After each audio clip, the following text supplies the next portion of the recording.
आमच्या घरी गाणं होतं, म्हणजे 5 पिढ्यांचं गाणं होतं. माझे आजोबा पणजोबा खाबर पणजोबांपर्यंत गाणं होतं. वडील माझे माधव इंगळे ते ग्वाल्हेर घराण्याचे गायक होते. आजोबा दरबार कवी होते इचलकरंजी दरबारात. पणजोबा सांगलीच्या दरबारात होते. हे सगळं ट्रॅडिशन असून देखील माझं गाण्याचं शिक्षण फार काही घरात झालंच नाही. आपलं असं असतं ना, घरातच गाणं असल्यामुळे मोठ्यांना काही कळत नाही की हा सुरात गातोय, मी काहीतरी वेगळं करतोय असं कळतच नाही. त्याच्यामुळे कोणी फारसं काही लक्ष दिलं नाही आणि वडिलांची इच्छा होती की मी गाणं करिअर न करता एक हॉबी म्हणून ठेवावं आणि चांगलं शिकते म्हणून मी तुला वाटेल तेवढं शिकवेन, तू शिक हवं तेवढं. मग मी कंपनी सेक्रेटरीचे पहिलं वर्ष केलं होतं, MCOMचं पहिलं वर्ष केलं होतं, शिकत होतो मी.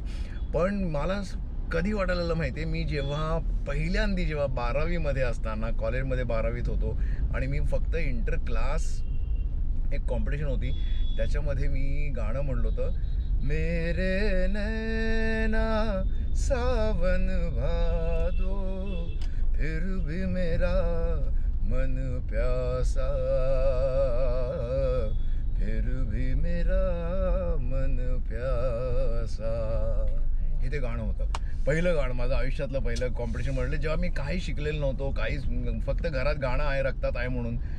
आणि तेव्हा मी जे गायल्यानंतर, आता तुला माहिती आहे कॉलेजमध्ये लोक कशी हुल्लड करतात आणि टोर उडवतात, तेव्हा मला पहिल्यांदा कळलं की पिन ड्रॉप सायलेन्स म्हणजे काय असतो.